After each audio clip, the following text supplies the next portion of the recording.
Um estudo da USP, a Universidade de São Paulo, divulgado no começo desse ano, mostrou alta prevalência de depressão, estresse e ansiedade após a pandemia de Covid-19.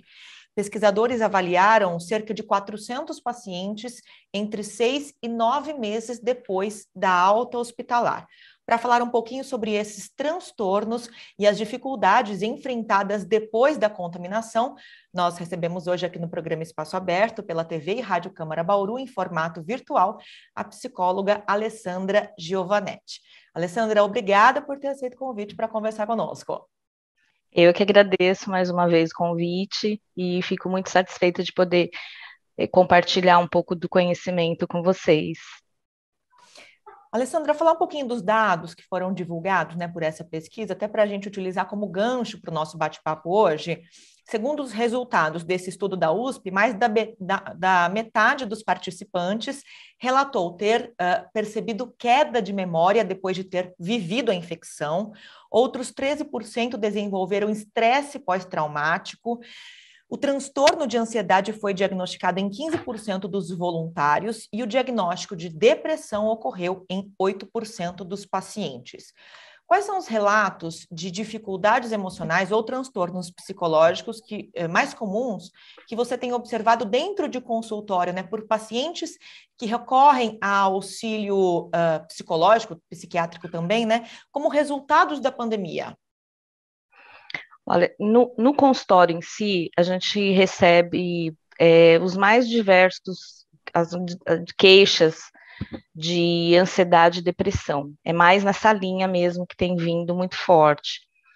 E o cuidado que a gente tem que ter nesse contexto é se essa ansiedade, essa depressão é uma característica situacional, por conta até das características da pandemia, ou se é oriundo de um pós-Covid, né? Porque é a partir daí que a gente também vai olhar todo o processo fisiológico da pessoa, porque um pós-Covid realmente a gente vem percebendo dificuldade em pensamento, dificuldade no processamento de informações, muitas vezes falta de atenção em raciocínio, e fica mais lento nesses casos, né? Então, assim, a gente percebe algumas características que pode sim vir oriunda do pós-Covid. Você falou sobre algumas situações, né, que acabam contribuindo para o aparecimento desses quadros, não apenas como sequelas do acometimento da doença, mas também situações que fazem parte desse cenário de pandemia, né? Dificuldades financeiras, traumas para quem passou por uma hospitalização, perdas de familiares, problemas socioeconômicos, o que tem deixado de acordo com as tuas observações, mais consequências emocionais para os pacientes? Eu acho que o grande ponto hoje, o maior, eu acho que no início da pandemia, em 2020, a gente tinha muitas incertezas, então isso acabava ocasionando algumas dificuldades do ponto de vista, vou perder meu emprego, o que vai acontecer com a situação econômica. Então, no início, bem no início dela, ali até mais ou menos meados de maio, junho, ainda era esse cenário. Depois veio um cenário de medo mesmo das pessoas terem medo de pegar a doença, né? Porque aí começaram a vir os casos que tinham mais gravidade, nós não tínhamos vacina, não tínhamos expectativa de vacina, então isso também foi se comportando ao longo de 2020 até 2021 de uma forma muito radical até. Então os medos vinham muito oriundos disso. Hoje, a gente percebe que, assim, com a vacina, as pessoas estão mais confiantes, ainda existe uma divisão muito grande de pessoas que não sabem se deve tomar vacina, se toma vacina, embora, então, assim, você percebe pessoas que tomam uma dose da vacina e não voltou para tomar outras doses, né? Então, isso a gente percebe que ainda tem uma dificuldade das pessoas acreditarem na vacina. E acho que esse início de ano, de 2022, trouxe um pouco isso, porque como a gente teve uma nova onda e as pessoas se contaminaram, muitos falam assim, tá vendo, a vacina não serve. Só que é justamente a vacina que está fazendo com que nós não ocupemos os leitos de UTI, não temos gravidade na situação. Então, quer dizer, a vacina está funcionando. Então, o que a gente percebe é muito, tem um histórico de acordo com a pandemia que vai evoluindo no sentido de comportamento. Então, cada fase da pandemia trouxe um comportamento diferente para nós. E isso, claro, vai causar ansiedade, vai potencializar esses quadros, entendeu? Para aqueles que perderam familiares, um ou mais pessoas próximas, amigos, enfim, né, entes queridos, o sentimento de luto com a pandemia acabou se tornando algo muito coletivo, vivenciado ao mesmo tempo por muitas pessoas. Como tratar, né, o luto do ponto de vista psicológico dentro da clínica, dentro do consultório, Alessandra? Olha, a gente recebeu realmente muitos casos, né? Acho que todos, eu e os demais colegas, têm essa histórico muito forte. Alguém perdeu alguém, né? Ou se não era muito próximo, era conhecido. Então, acho que isso causou em nós um sentimento de empatia muito grande, né? De compaixão, de aprender a se colocar no lugar do outro, né? Então, isso eu vejo realmente houve esse movimento com as pessoas. Agora, no sentido, né, do luto em si, da questão do indivíduo, cada caso é um caso, a gente tem que cuidar de uma forma muito individual, porque primeiro que o luto passa por 5 fases comportamentais, então a gente tem que perceber em que momento essa pessoa está, que comportamento que está instalado naquele momento do luto dela. Uma palavra que eu usei muito e eu uso muito nesse processo é a questão da resiliência, né, de você criar esse processo de resiliência para enfrentar o que vem pela frente e a ressignificação. Do ponto de vista individual, que a gente percebia muito, que causava um sofrimento muito grande nas pessoas, era o fato delas não ter o ritual de um velório e até um enterro adequado para esse familiar. Então, era como se ele abrisse um vácuo entre essa situação, né, de internou a pessoa e não a viu mais, né, e às vezes a forma como viu foi uma forma muito traumática. Então, nesses contextos, a gente tem buscado, inclusive, encontrar formatos novos de ritualização do luto, né? Então, tem muitas, né, muitas formas hoje de você ritualizar esse luto para que você tenha um menor sofrimento frente a esse tipo de ritual. Você comentou agora que o luto passa por 5 fases. Dá para explicar rapidamente um pouco sobre cada uma delas? Sim, nós temos instalado o comportamento de negação, raiva, tristeza, a barganha e aceitação. São 5 comportamentos. Eles não necessariamente eles vão seguir esta ordem. Normalmente sim, mas ainda assim, às vezes você transita de uma para outra de uma forma muito clara. A gente vê muito isso na tristeza e na raiva. Então, normalmente no início, a pessoa tem o sentimento de negação, ela nega aquela situação, não está acreditando que aquilo está acontecendo, sempre, muitas vezes as pessoas relatam, parece que eu estou num pesadelo, né? Ou eu vou acordar de um pesadelo. Aí ela vai transitar pela raiva e pela tristeza. Essa raiva, muitas vezes, vem oriunda de por que acontece com um e não aconteceu comigo e não aconteceu com outra pessoa. Ela fica com raiva dos sistemas de saúde, do vírus, do médico, de todo mundo que está inserido nesse contexto, achando que aquilo poderia ter sido evitado por alguém.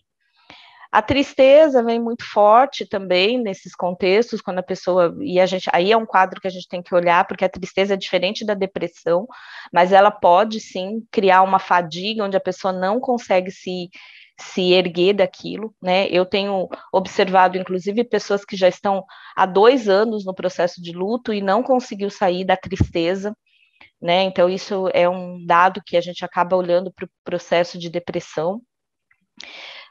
A barganha é quando a gente faz aquela negociação, né, entre nós e Deus para entender o que, né, isso não tem a ver com religião e sim com a espiritualidade de cada um, né, mas assim, é uma forma de negociar este contexto, de querer entender mais profundamente, onde as pessoas aí conseguem muitas vezes buscar a resiliência, a ressignificação desse processo.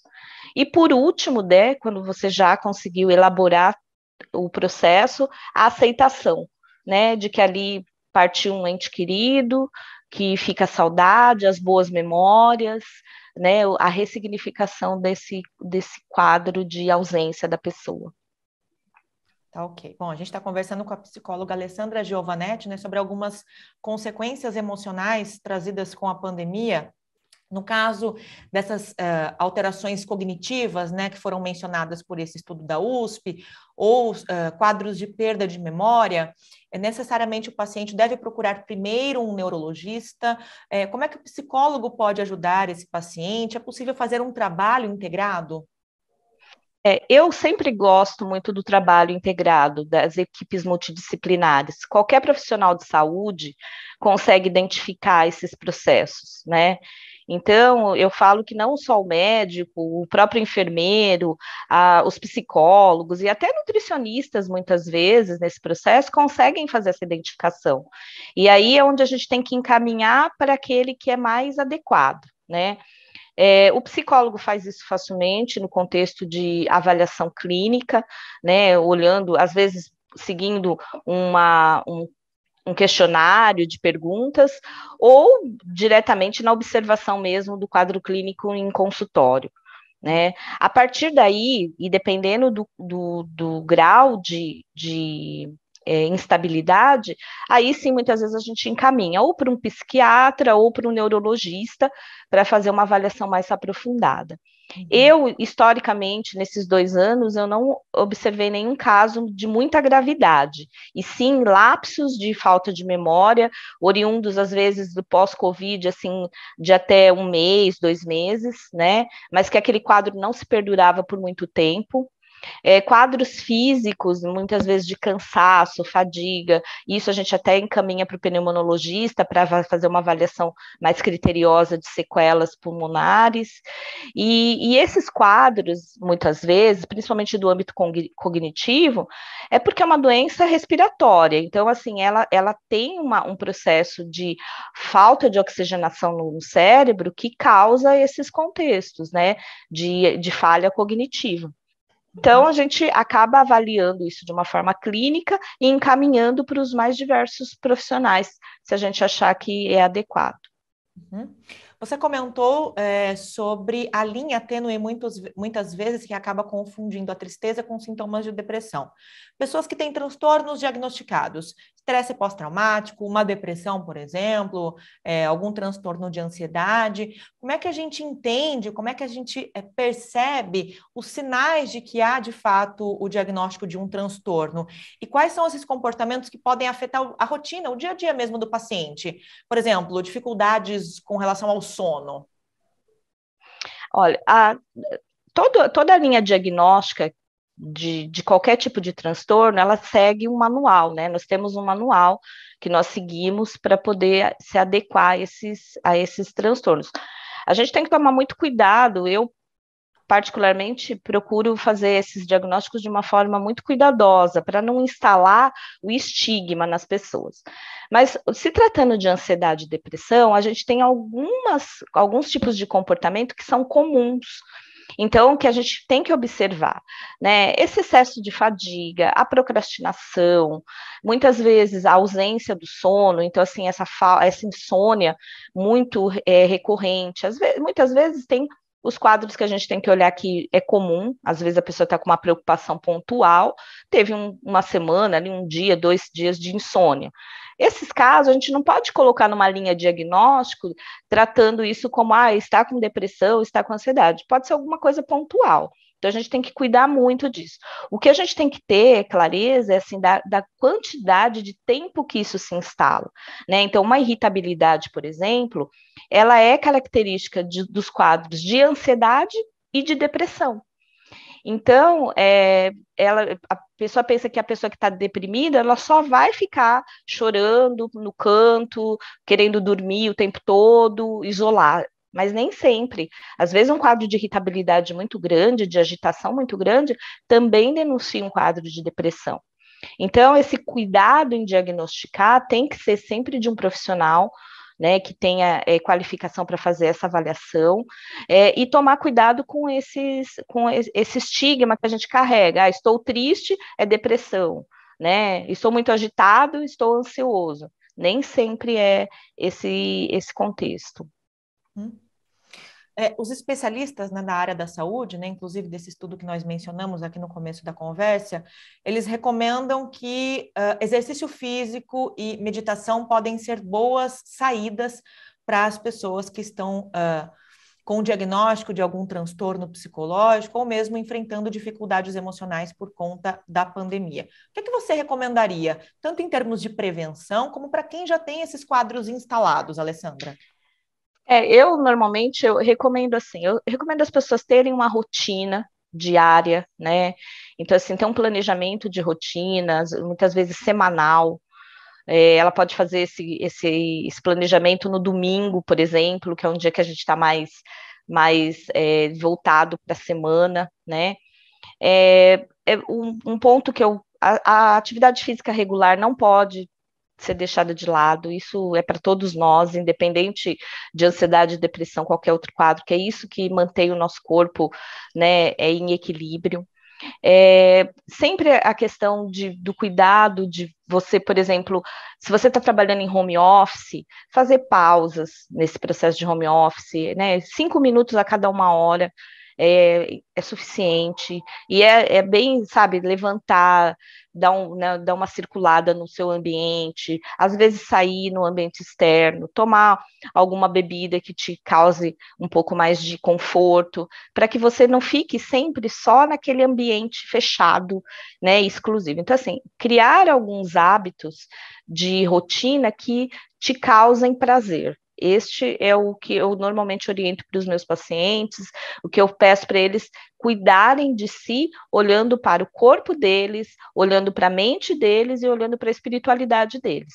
Acho que essas três, né, o equilíbrio dessas três coisas vai fazer com que ele tenha um equilíbrio em todos os aspectos né, do que vier a acontecer, porque a gente não está livre das coisas acontecerem, né? Elas vão acontecendo. A questão é como a gente vai lidar com elas. E soma-se a isso a importância do fortalecimento de uma rede de apoio para esse paciente, né, Alessandra? Perfeitamente. Família, amigos, né? Eles são essenciais nesse contexto. Muitas vezes é o familiar que vai observar essas mudanças de comportamento.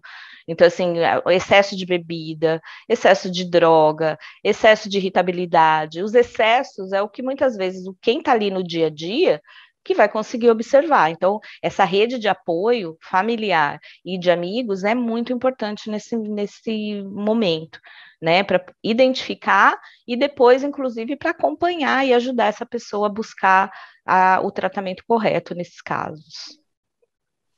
Puxa, a gente agradece a participação aqui no programa Espaço Aberto, em formato virtual pela TV e Rádio Câmara Bauru. Ela que já conversou conosco há algum tempo e volta agora falando sobre as consequências emocionais da pandemia, né, e como as pessoas podem lidar, seja com dificuldades após a contaminação, ou mesmo o diagnóstico de alguns transtornos emocionais psicológicos.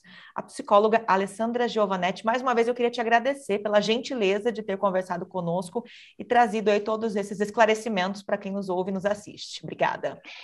Eu agradeço, né, a oportunidade mais uma vez e fico sempre à disposição para levar conhecimento e fazer essas trocas com vocês. Muito obrigada também.